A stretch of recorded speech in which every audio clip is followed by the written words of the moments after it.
नेपाल में राजनीति के साथ साथ अब न्यायिक व्यवस्था को लेकर भी नया बवाल खड़ा हो गया है। नेपाल की जनता चीफ जस्टिस पर महाभियोग की मांग को लेकर सड़कों पर उतर आई है। दरअसल नेपाल के चीफ जस्टिस पर आरोप लगा है कि एक इंसान की जिंदगी लेने वाले अपने दोस्त को उन्होंने रिहा कर दिया। क्या है ये पूरा मामला, देखिए इस रिपोर्ट के जरिए।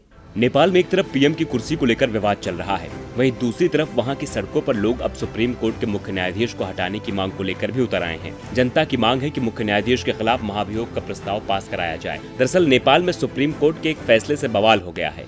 2012 में अपनी पत्नी गीता की जान लेने के दोषी डीआईजी कोइराला को लोअर कोर्ट ने उम्र कैद की सजा सुनाई। हाई कोर्ट ने भी सजा बरकरार रखी, लेकिन जब मामला सुप्रीम कोर्ट पहुंचा तो कहानी पूरी तरीके से बदल गई। सुप्रीम कोर्ट के चीफ जस्टिस चोलेन्द्र शमशेर राणा ने दोषी की बाकी सजा को माफ करते हुए कोइराला को रिहा करने का आदेश दे दिया। कोर्ट के आदेश के बाद कोइराला को रिहा भी कर दिया गया, लेकिन सुप्रीम कोर्ट का ये फैसला लोगों के गले नहीं उतर रहा और लोग अब सड़कों पर उतर आए हैं। काठमांडू जिला अदालत ने कोइराला को मामले में दोषी पाया और उम्र कैद की सजा सुनाई, जिसके तहत कोइराला को 20 साल की सजा होनी थी। लेकिन जब 2018 में कानून बदला तो उम्र कैद की सजा 25 साल कर दी गई। हाई कोर्ट ने ये सजा बरकरार रखी। फिर रंजन कोइराला ने सुप्रीम कोर्ट में सजा कम करने की अपील दायर की।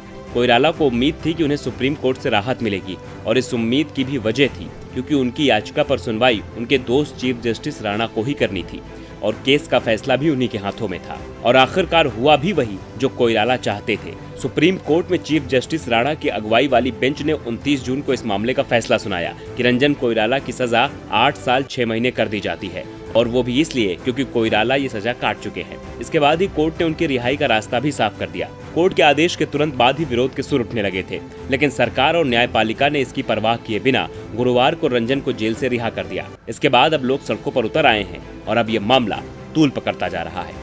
डीबी लाइव की रिपोर्ट।